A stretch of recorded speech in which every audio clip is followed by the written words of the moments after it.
leaving beers and at someone's place when you go over for a party or whatever. Are you pulling your beers out of the fridge? People can know that you're capable without you physically saying, yeah, I can do all of this. If you keep putting your hand up to do everything. Never be disrespectful to a man in front of his family or his kids. I don't think there's times anyone deserves to be disrespected. There's times that people deserve to get put in their place. If a mate opens up to you and tells you something pretty serious when you're on the piss, make sure you follow it up sober. If they're your boys and you're going into that state where you feel comfortable enough to have a drunk D&M, you should. Welcome to the Better Bloke podcast. I'm Matty. I'm Rob. And we're just a pair of average blokes on a mission to try and be a little bit less average. We're going to speak about all things highs and lows of what it feels like to be a bloke, plus speak to some legends along the way about what it takes to be a better bloke. Let's get stuck in. We've been able to get a couple epic partners on board to help with the Better Bloke mission, but we want to take a minute to give the members of Blokes Advice and ourselves a bit of a pat on the back. The charity process started 12 months ago, and obviously a lot of our time has gone into this, but the merch has been a massive driver in keeping the ball rolling with Better Blokes, as well as getting us to events like the 2500 Boots display in Canberra. If you're chasing new threads, head over to blokesadvice.com, and every order is helping this mission that we're on. Welcome back. On this one, we're going to get stuck into some bloke etiquette, the unspoken rules of things that happen between blokes, things that we just see, do, or act out. What are some of these things? Probably a big one to start off with is throwing back to everyone's Friday king, Dave. Yeah. Praise be to Dave. Hallelujah, Dave. The man that really starts the weekend. He does. It's not a weekend without Dave saying. But he says, stay out of prison, stay out of hospital, stay out of your mate's missus. Good rule for the weekend. Great rules for the weekend. Your mate's missus. I think that's pretty cut and dry. Yeah. Like if it's your mate's missus, that's probably a no-go zone. But what about your mate's ex-missus? That's also a no-go zone in my eyes. Yeah, you're probably right. Yeah, I mean, it depends on how close of a mate they are. Like, are they your boys or is it just an acquaintance? All right, so role play this situation. Yep. You got your mates, you got your boys, and sometimes they got boys outside your boys. Yep. So you go to a barbecue a couple times a year, and there's always a guy there that you're friendly with. You get on, you might dap him up a little bit. How you doing, mate? You don't talk to him at all outside of that. Might be follow each other on Instagram, whatever. What about his ex-missus? Well, he's not one of your boys then, is he? Yeah, but you're friendly with him. Yeah, but you just got to be friendly with everyone. That's true. It's not off the table, I guess. But yeah, he's not one of your boys. So if he's your boys, you don't do that. It's clean cut. Ooh, so we're workshopping the line. No line. Just if he's your boys, don't stir the porridge, essentially. What about your boy's sister? I mean, nothing says boys like being family, I guess. So, I don't know. There's got to be times when you've probably got boys that you don't want getting with your sister. I can't comment because, only child type shit. But, I don't know. Is there times when you maybe go, shit, I don't want this bloke getting with me sister? Because they've sort of got something over you then, don't they? Kind of. I got a little sister. Can you comment on this? Yeah, I can comment, I guess. I don't really give a shit who she wants to sort of be with. But if it was one of my mates, like you said, there's some mates that I'm like, okay, he's my mate because he's a good dude and he's probably better than some of the shit that you're going to drag in. Yep. Or there's some mates that I'd be like, not him. Like, great dude, bit of a dog. Like your loose mates that... The loose mates. Yeah, okay. I'm like, I've heard too many stories. Not going to end well. But I don't think it's off the cards at all. I think it could actually be a good thing. Because then, that your family's with someone that you've sort of already cool with, you've vetted. And then they're your brother-in-law. That'd be sick. That's not a bad way to look at it. Like, you have vetted them. Not that you think about vetting mates, but it's just something you subconsciously do, I guess, isn't it? Yeah. No, I've never thought of it like that. Not that I've ever had to. Like I said, no sisters, no brothers, so Yeah, fair. with me. All right, your dad. Your dad? Look, I think if it's just like a leisure thing Yep. and your mate wants to jump in bed with your dad, probably fine. What about like a committed relationship with your dad? Nah, it gets weird. It becomes like a power play over your mate. Like I'm your new dad as well. Yeah, shit. Yeah, that's rough. I think it would murky up the waters too much. Yeah. Yeah, I honestly, I can't even relate to that one either. You know, single mum shit. So, what do you do? No dad. We'll just lean on you for everything this episode. Fuck. Yeah. Now let's kick it off to something else. All right. So a big one that is often spoken about is the etiquette behind leaving beers and shit at someone's place when you go over for a afternoon session or a party or whatever. Yeah, well, I guess it depends. Like, are you putting them in the fridge, or like if you leave beers in the fridge and then you head home that night, are you pulling your beers out of the fridge to take them with you? Not a chance. Nah, you look like a bit of a dog. Bit of a dog. If you're pulling 3 beers out of a fridge, Yeah. thanks for having me. Like, it's fine. Yep. Something I've been doing lately, especially for those bigger sort of get-togethers, and a lot of boys are doing it, is bring your own esky. Like, if you're rolling in with a whole carton, like, bring an esky. Yeah. And that way it's sort of like pretty chill. You can just take it with you. You've also got a seat then too. Yeah. And Yeah. you'd be surprised. You wouldn't be surprised, but it gets used as seats a lot. A lot. That's probably, I reckon, one of the main things behind an esky is you've got somewhere to sit. So, okay, taking piss to a party, bottles of spirits, does that change it a little bit? Yeah. It does. Yeah, I think so. And the other thing, which is kind of plays into the spirits, is like sometimes you want to prepare for a big night, right? When it might not be, but you don't want to be that dog that's like, oh, I've run out of beers. Can I have some? So it's probably the right thing to do to take too much. Like if you take a whole bottle of JD in and you end up drinking a quarter of it, I think it's okay to take that home. But then, I don't know, because it's sort of like your way of repaying the favour from them hosting the party. Are you going back to help them clean up? But you've just answered that. No, So, I'm fucking off. yeah. So, like, that person who's just, had the drinks or had the party, they're cleaning up in the morning. So it's a little bit of a way to say, hey, cheers for letting me. Size of gathering then. Let's say it's just a dinner and it's like 3 couples hanging out. Yep. You roll in, you bring a bottle of Jack's and you go through a third of it and you're all sort of standing around the kitchen, cleaning shit up together. Yeah, you probably take your bottle of Jack with you then. Yeah, probably. But- I think if it was like, if you took a half full bottle and it was like a third full, just leave Yeah. it for them. But, and this is a gray area of etiquette. I think it's like, how do you make the right move in these situations? Well, I think you just do whatever you feel is the right thing to do in that situation, I guess. It's if you're going to do it, just back yourself. Like, I don't know. The whole leaving 3 beers in the fridge, though, if you're taking 3 beers from the fridge, don't do that. Just leave But it. also, piss is expensive now, too. Everything's expensive. Yeah. Which this leads me on to why I actually wanted to do this episode. So a big one that's, I think, a pretty fair rule for everyone is if you borrow a mate's car, you fill the fucker up. I don't know about fill up. You at least put fuel in it to get it to where it was at.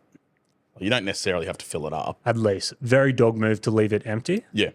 right? I like, if you're just borrowing it to do a run to Bunnings or something and you're literally having it for an hour, sure, just top it up a little bit. I think if, someone's giving you something for a day or two, maybe you need to get around a city that you're visiting or you're moving house, something like that. I think it's a good move to like fill the thing up. Yeah, if you've borrowed that car for a significant period of time or it's like getting you out of the shit, yeah, right thing to do is fill it up. But in saying that, fuel is fucking expensive now. Which leads me on to this moral conundrum that I had. Yeah, all right, what's this moral conundrum? I borrowed this car the other day, right? I had it for about 24 hours Yep, to move.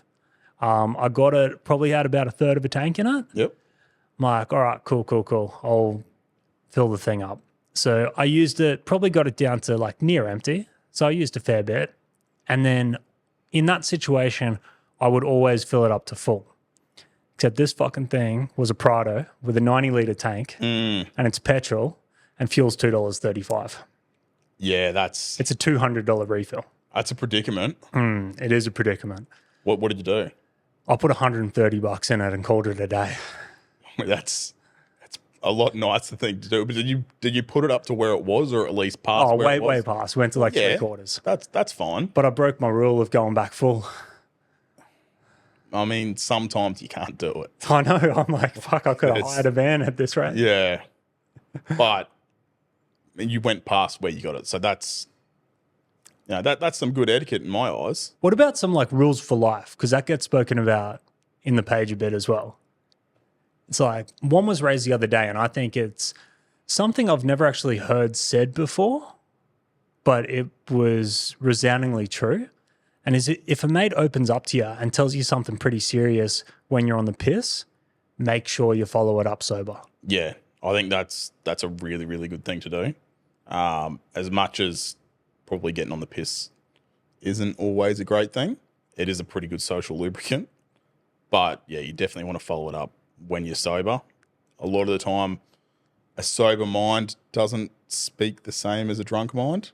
So you might have to drill a little bit deeper into it. But yeah, you definitely want to follow that up because they're telling you in that state for a reason. Yeah, if it takes a bunch of piss and it's 2, 3 a.m. around a glass table out the back of someone's place to say some pretty open stuff, like I've been there so many times, and then it's easy not to follow that up. Yeah. Or like just be like, oh, big night, we had some mad chats. I think everyone's been through that stage where like you get a little bit pissy with the boys and it always ends into like, it just becomes a DM sesh. And, you hear about girls doing this all the time and whatnot, but like, blokes do it too. I think the big thing is I probably haven't done it myself either, but you never really follow it up afterwards. And I don't know why. You just sort of brush it off as, oh, yeah, it was just drunk chat, whatever. But, yeah, I don't know why you don't really follow it up. Yeah, that's why when I read this, I'm like, it hit me kind of hard because I can recall so many of these late night D&M sessions where you start talking way deeper than you usually would. And no one follows that shit up with me, and I don't follow that up with other people. But how would I feel if someone, a couple of days later was like, hey, Matty, like I remember you said X, X, and X, just wanted to check in on this, or do you need help with this? I'm like, fuck, that would be great. Do you reckon that's a little bit to do with the like you don't remember your D&Ms, or it's just that part that you sort of just push it down, you go, okay, we won't worry about that, it was just drunk chat? I think you definitely remember them. Not always, but like a lot of the time you will remember them. It would be easy to write it off as just drunk chat, or like bringing that world into the sober world seems like a weird path you don't want to cross. It's like he told me that in a state of vulnerability. I don't want to bring it to him outside of that. I don't know if he wants to talk about that. I think you just got to push through it. Drunk words are sober thoughts. Yeah. Yeah, I don't know, because it is a vulnerability state. You don't want to get your boys back into that vulnerable state, but at the same time, it's going to be the best thing for them. So, fuck it. If they have to drink half a carton to get there, they'd probably need to talk about it. Yeah, you probably shouldn't be drinking half a carton to get there, though. Well, even if they don't need to talk about it, it'd be nice to know that someone else is actually aware and gives a shit enough to follow you up. Especially if they're your boys and you're going into that state where you feel comfortable enough to have a drunk D&M, you should feel comfortable enough to have a sober D&M, and they should sort of reciprocate that. So, yeah, that's started to make me think about any D&Ms I've had with the boys over years on the piss. And I probably didn't follow up anything, which is the whole point of this, I guess. I'm going to put it into action. So if anyone wants to get super pissed and have a D&M, I'll ask you how you are the next day. So, yeah. Nah, shit, you're making me think. This, which seems to be a bit of a thing that we do on this. You're making me think a lot more than I need to. So, yeah, shit. All right. Recurrent theme. What other rules for life are there? Some stuff that every bloke should sort of know and abide by, even if it's not written down. What's your thoughts on like blokes just respecting themselves as a rule of thought or a rule of life? I think you probably should respect yourself. You should, but there's a lot of blokes that don't respect themselves though. In what sense? So they probably don't put that self-worth on themselves, or they compare themselves to a lot of guys in, I guess, different aspects of life that may be in a different scenario, or they may be at a different point of their life, and they go, shit, this person's got this, I'm only at this stage. Do you see that as a bit of an issue? Yeah, I think comparison's going to put you in a bad spot. Like, you can't compare yourself to other people. You don't know if you're comparing yourself to old mate who's just got 300 grand gifted to him as an inheritance. Like, you don't know this stuff. Yeah. So you don't know what he's had to do. Maybe he's working 18 hours a day. Maybe he got given a heap of money. Maybe whatever. You're only seeing it on the outside for what it is. You don't know. What's So happening in the background. We're all different. So you can't really compare yourself. Whether or not that's why you're having troubles with your self-worth, I don't know. Comparison's a bad way to get poor self-worth.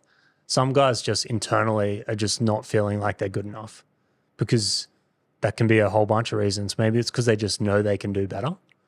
Then it's negative self-worth based on unrealistic expectations on yourself. And we sort of spoke about that a couple episodes ago when it was sort of the meaning of life and blokes overestimating what they're able to do in a short term and the delayed gratification of actually sticking it out long term. So maybe they're caught up in that very start bit and they're struggling with the hurdles of making themselves feel worthy because they're not hitting unrealistic goals. Do you think that's something that could come down into bloke etiquette, is not flexing what you've got towards other blokes? Like, just sort of be humble about your successes maybe? Yeah, I think being humble is pretty important. I know boys love their toys and they love to show them off. So, that's a flex, but yeah, it is going to have negative impacts on some dudes. You still want to be proud of what you've worked to achieve, I guess, but there's a bit of a fine line between, flexing on someone that, hey, look what I've got, and sort of showing off your fruits for labour, I guess, isn't there? Yeah, I dropped an Instagram comment a couple weeks back because there was this guy and he was a very established, achieved athlete, like doing well. Like, this guy's worked hard, he's achieved well. And he was talking to these people that were sort of,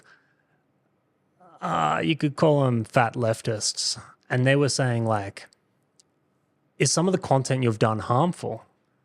And he's like, look, yeah, maybe, like, I've posted photos of myself topless and I got abs and, like, maybe that made some people feel uncomfortable. And I'm like, no. You can't downplay your own achievements just to make other people feel better. Yeah. Don't rub it in their face, but don't downplay all that hard work you've done to help someone's self-worth. Yeah, I think downplaying what you've done, like, just say, he's taking his shirt off and he's got a bit of a rig on him.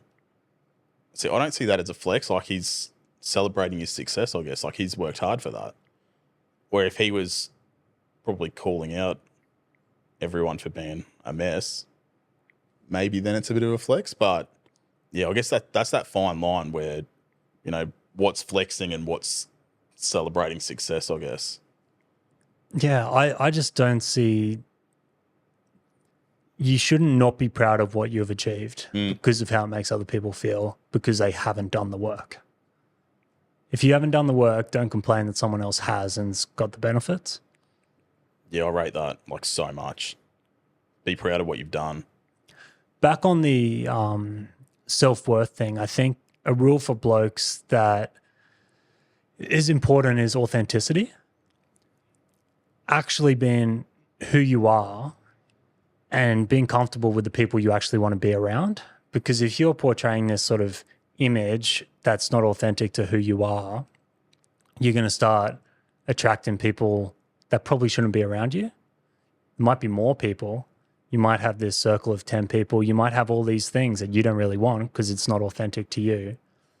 And how's that going to compare to having a smaller circle and less things and doing, maybe it's different career, maybe it's different whatever, but it feels right for you?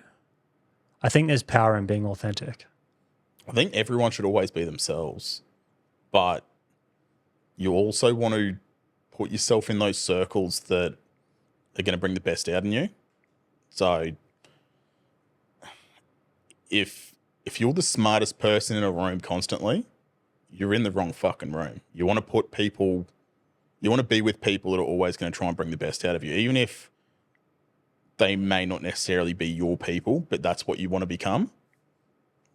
I don't see any issue in surrounding yourselves with those types of people, but you want to be authentic still, if that makes sense. Yeah. Well, you just said it. If that's what you want to become, Yeah. that would make it authentic because that's what you're trying to achieve. Fair. Valid point. You know, if you're doing it because you want people to think you're living that sweet life, so you're hitting the clubs, but really you want to be like out hiking or like doing whatever it is you want to do, you're not going to get that same fulfillment out of what you're doing because it's not authentically, genuinely what you want to do. True to yourself. I think that's a rule for life. Yeah. No, I think that's a really good one. Never be disrespectful to a man in front of his family or his kids. Yeah, fuck yeah. If anyone ever disrespected me in front of like the missus or the kids, obviously pending the situation, that would sort of back me into a corner where, yeah, they're probably not going to like the outcome.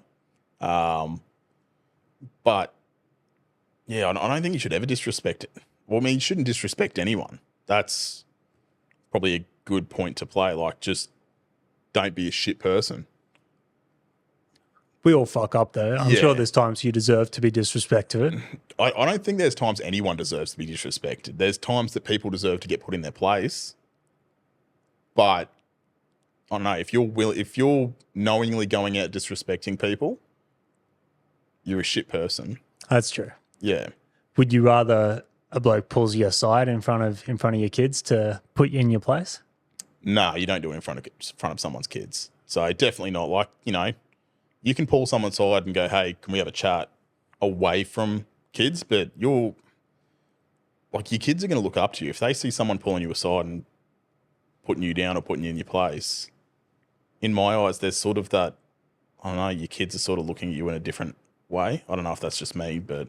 No, I don't have kids, but I imagine like a big family barbecue and there's like one bloke that's sort of maybe a bit too chirpy and he starts talking shit on you sort of in front of everyone.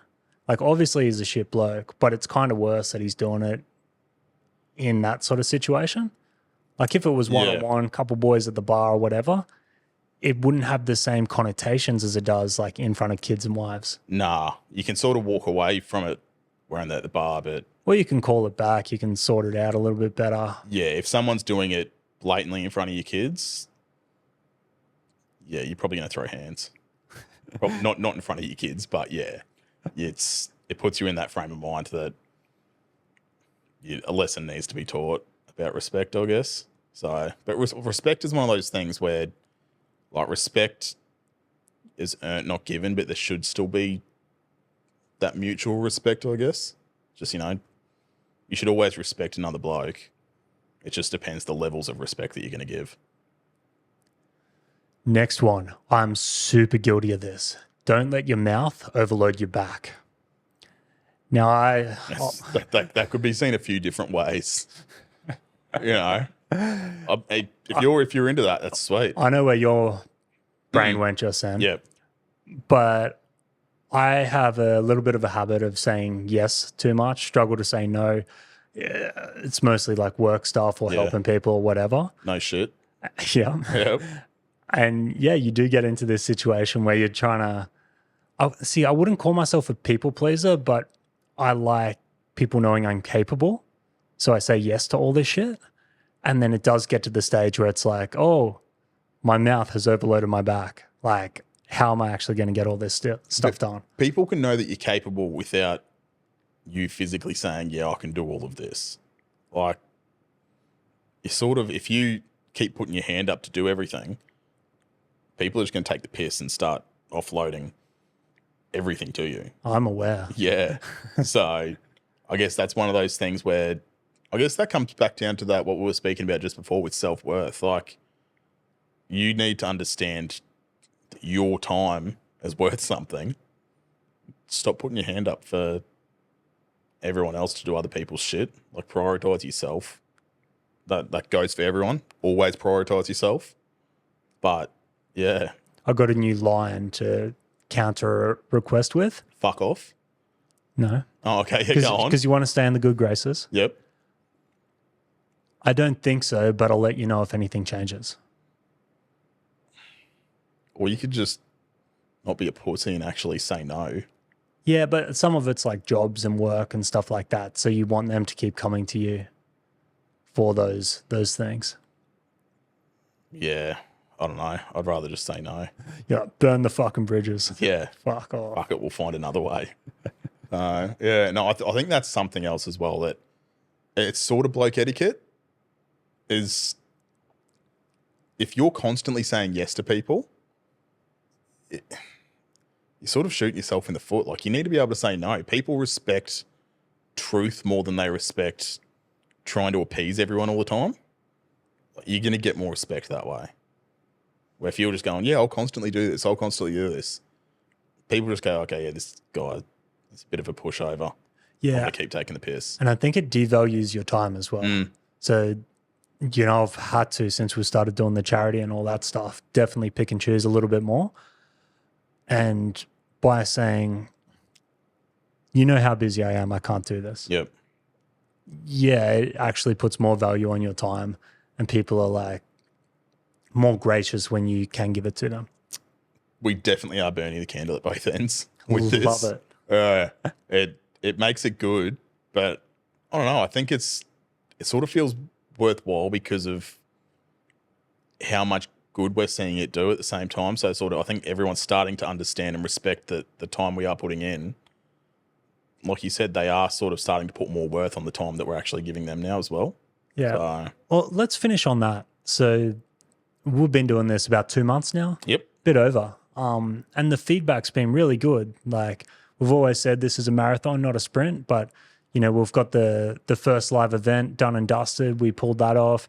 We've done a shitload of podcasts. The social pages are growing. We got new events on the horizon. Yep. We've booked some speaking engagements. So the ball is rolling pretty well. We're actually doing the charity thing, which I think that's something that, you know, one of the great men behind the scenes of this establishment said that we need to celebrate the wins. And I think everyone needs to celebrate the wins. So we had lots of little wins leading up to exactly where we're sitting right now. We need to take a step back and, you know, focus on them. Like, understand, like, shit, what we're building, like, we've actually done a fair amount in a short period of time, which is amazing. So I think that's something good that everyone needs to focus on the wins, no matter how small they are. Just, you know, if you stack a whole bunch of small wins, that's a big win in the grand scheme of it. It's been happening maybe every 3 or 4 days. Like, you know, this next email comes in, something's happening.